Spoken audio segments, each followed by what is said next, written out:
Miris, mengikuti jejak M. Taufik dan Sanusi, dua bersaudara Rahmat dan Ade Yasin diciduk KPK. Ditulis oleh Ferry Padli dari laman siwar.com.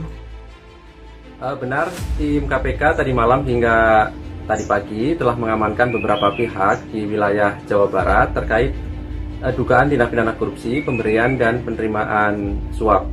Di antaranya adalah Bupati Kabupaten Bogor dan beberapa pihak dari BPK Perwakilan Jawa Barat. Ya, baik Pak, mudah-mudahan demikian. Tentu tim saat ini masih terus maraton bekerja untuk melakukan permintaan keterangan ya pada pihak-pihak yang ditangkap dan kemudian dianalisa, baru kemudian disimpulkan melalui gelar perkara. Memang betul apa yang pernah disampaikan oleh mantan Presiden Amerika Serikat, Abraham Lincoln. Jika kamu ingin menguji karakter seseorang, beri dia kekuasaan. Bahkan Tuhan pun melakukan hal itu. Seseorang yang diuji dengan kekuasaan oleh Sang Pencipta adalah Nabi Sulaiman atau disebut Salomo dalam Yahudi dan Kristen. Bagaimana tidak? Biasanya, para nabi itu hidupnya susah, penuh dengan perjuangan seperti Nabi Ayub ketika penyakit cacar selama bertahun-tahun dan Nabi Yunus ditelan ikan paus selama 40 hari.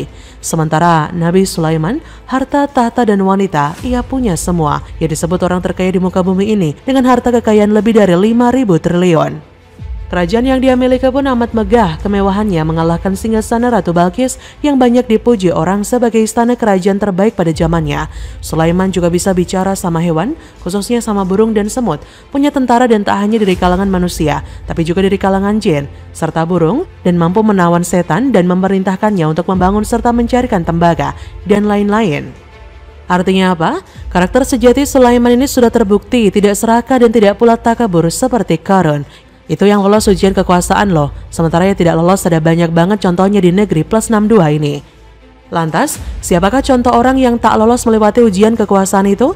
Lagi-lagi ada banyak ya, tapi penulis pengen ambil 4 sampel saja dulu, yaitu dari M. Taufik dan M. Sanusi, serta Rahmat Yasin dan Ade Yasin. Pertanyaannya, kenapa keempat orang itu dijadikan contoh? Karena mereka ini sangat unik ya. Kakak beradik, sama-sama diberi kekuasaan oleh Tuhan dan sama-sama bermasalah. Pertama, mari kita mulai dari M. Taufik dan M. Sanusi. Kedua orang ini bisa dibilang cukup beruntung, pasalnya mereka bisa mendapatkan pekerjaan yang layak. M. Taufik ini jadi anggota DPRD DKI. Sebelumnya ia menjabat sebagai wakil ketua dewan tersebut.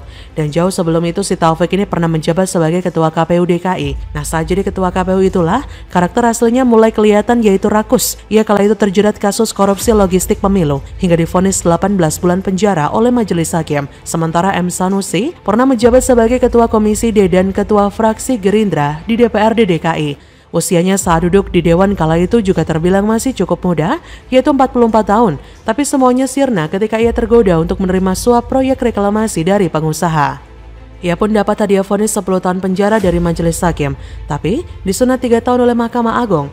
Dua bersaudara masuk penjara gara-gara korupsi, benar-benar bikin malu keluarga. Begitupun dengan Rahmat Yasin yang sudah dipercaya masyarakat menjabat sebagai Ketua Komisi C DPRD Bogor, Ketua DPRD Kabupaten Bogor, Bupati Bogor 2 periode. Masih juga nggak syukur atas nikmat yang Tuhan berikan. Kasusnya pun cukup banyak selama diberi kekuasaan. Mulai dari menerima suap alih fungsi hutan lindung kawasan Puncak Bogor, kemudian menerima gratifikasi tanah seluas 20 hektar dan mobil senilai 825 juta rupiah, menerima gratifikasi uang 8,9 miliar untuk kepentingan Pilkada Bogor, hingga tersandung kasus perampasan lahan di Desa Singasari, Jonggol. Memang betul kata Mahatma Gandhi, dunia ini cukup untuk menghidupi semua orang, tapi tak cukup untuk satu orang yang serakah. Sekarang si Rahmat Yasin ini masih mendekam di penjara akibat keserakahannya itu. Dan seperti nggak belajar dari sang abang Ade Yasin, sang adik ikut-ikutan korupsi. Padahal bisa dibilang hidupnya sudah sejahtera loh. Apalagi seluruh kebutuhannya ditanggung oleh negara lantaran ia menjabat sebagai Bupati Bogor. Masih juga melakukan hal yang dilarang oleh agama dan negara. Ade disebut menyuap oknum pegawai BPK Jabar terkait pengurusan laporan keuangan Pemda Bogor tahun anggaran 2021. Cadas betul. Memang betul kata Ahok dulu, di BPK itu banyak oknum yang bermain. Biasanya para pejabat menyuap pemain di BPK dalam rangka untuk mendapatkan opini WTP. Jadi belajar dari sini, instansi yang dapat opini WTP belum tentu pengelolaan anggarannya lebih baik dari yang tidak dapat. Karena bisa saja kepala daerah enggan menyuap oknum yang ada di BPK sehingga tidak dapat penghargaan itu. Seperti yang dilakukan oleh Ahok dulu. Bagaimana menurut Anda?